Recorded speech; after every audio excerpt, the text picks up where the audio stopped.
Hello friends, Those Back Pages here. I hope you're well.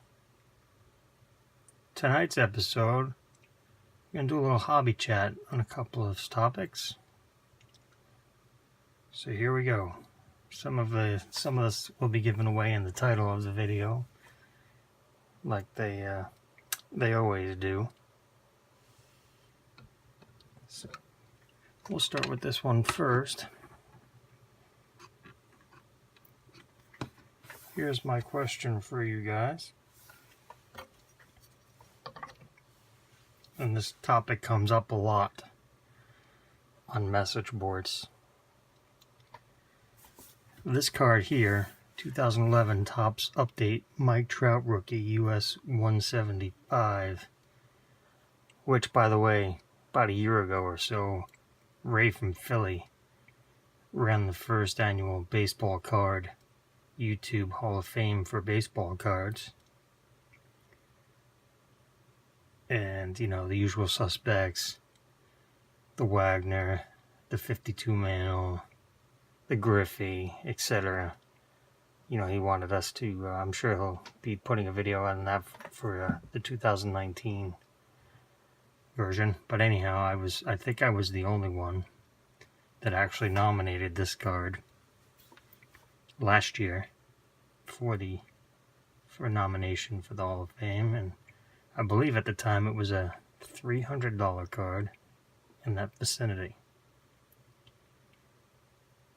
As of this episode, this trout is now worth double that, if not more. Now, it's just a base card, so you hear a lot of people say, oh, it's just a base card, there's so many, look at the pop report. Being a slave to the pop report. Sure, there are a lot of these graded even in a 10. But in the grand scheme of things, does it outweigh the people that want to own it? The card is iconic at this point and is almost 8 years old. Technically, it's 8 years old, but this fall it will be 8 years old released. And last time I looked, the wax boxes are in the $2,800 area for 36 packs. So if you can find loose packs that are not tampered with, you're going to probably be spending $100 per pack in that vicinity. Honestly, I'm not sure because I haven't looked. But again, so you're going to be spending that much for a pack. So is this worth picking up at the price of 6 packs? In my opinion, of course it is.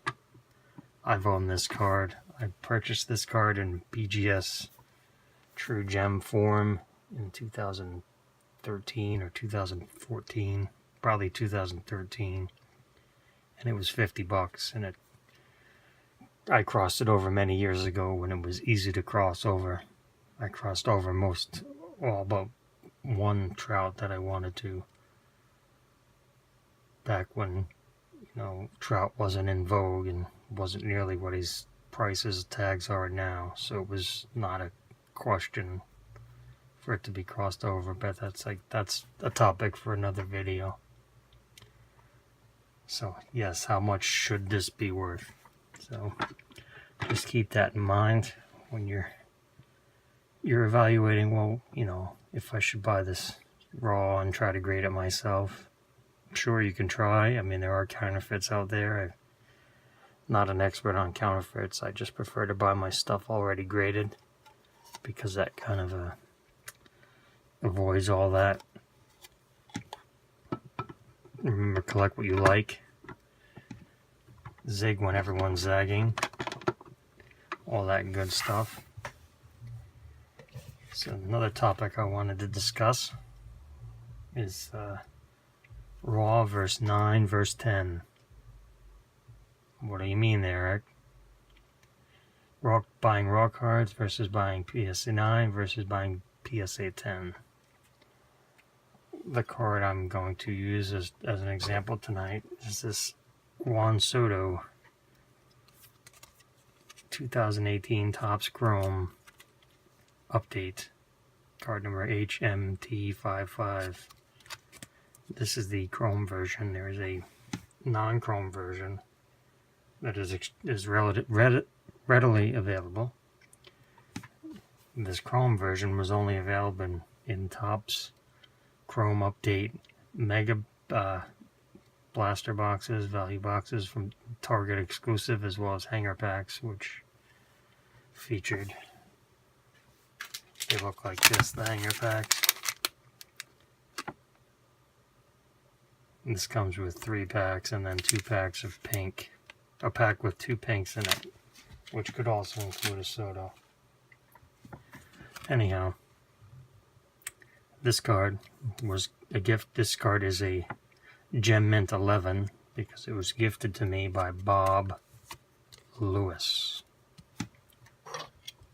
He pulled this out of a pack and asked me if I had gotten one yet, and I said no, I hadn't been fortunate enough to pull one. I only opened a couple boxes, but I did not pull one, so he offered to send me one, so of course I accepted. But anyhow, so using this, if this was a non-Bob Lewis version, just a basic raw card, I mean, you can buy one of these on eBay for probably in the $10 area. Raw. PSA 10s are in the $40 area. These grade very well. I mean, the main thing to look for if you're grading this yourself is the centering. Centering is tough to tell because it doesn't have border, but you can see a lot of them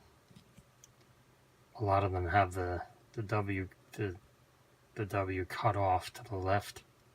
That's the telltale sign for centering on this card, from what I've been able to gather. Excuse me.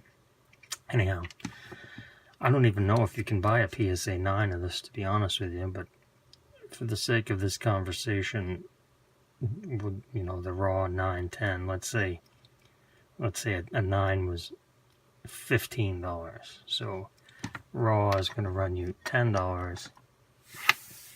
9 is going to run you $15, and a 10 is going to run you $40. We'll just use really easy numbers for simplification of math. What I'll say is, if you're collecting, now this has been out a couple months, so the older this card gets, if one is super concerned about assigned grade when having their stuff graded, I would say tend to be a little weary. Why is this raw? Kind of like the trout. You know, if you're buying a raw trout now, it's probably raw for a reason. I'm not saying that's 100%, but as time goes by and the price differential between, you know, graded and raws get huge, people will grade. But anyway, I'm going on. But point being is that so you can proud to own, you know, a raw copy of this for $10, or a PSA 9 for $15, or a PSA 10 for $40. Now, if your objective is to squeeze out every possible dime in this hobby, or if you look at it as an investment, obviously you're going to want the 10, because other than the Bob Lewis Gem Mint 11, there is nothing higher. So if it were to come to resale time, a 10 is a 10. I mean, there are different, obviously, that's another misconception people have in the hobby, is that Gem Mint 10, oh, that's absolutely flawless card. No, that is not correct. But again, that's a topic for another video. But these are just a couple of things I wanted to touch on. So if you're looking to squeeze out every last penny value-wise, buy yourself a 10. If you want a nice graded card that at arm's length, you're not going to be able, for the most part, to tell the difference between a 9 and a 10, buy the 9 and save yourself $25. Or if you just want to own the card and you're not really concerned if, you know, the card's been messed with at all, then just buy yourself a raw for for $10. Now, for me personally, given that scenario, I would buy the 9 and then use the 25 for something else. But also looking in that scenario, I would not buy the 10. I would rather just spend the additional small amount of $5 more to pick up a card I know looks fantastic in a 9. Especially if you know who you're buying from. If you're buying from some random person on eBay that, only has a few slabs, it's probably very accurately graded by PSA, meaning getting its 9 is probably very accurate. If you're buying from a bulk submitter who, generally knows what they're doing, someone like Maiko, for example, if Maiko is selling 9s, I'm very interested, because he's not going to submit cards that he think are only a 9. So to me, those cards would look like 10s and just happen to be on that day. PSA did not agree that it was a 10 and assigned it a 9. You can apply that to many eBay sellers. Just do your homework. And remember, if something seems too good to be true, it probably is. So do your due diligence in that regard. So I'm going to wrap up tonight's episode. Remember, always learning. Keep learning. Share your knowledge. Whether you think it's irrelevant or not, share it. Someone might learn something. And you matter. Each and every one of you matter. Thank you very much for taking your time to spend with me in tonight's episode. I really appreciate it. Keep collecting.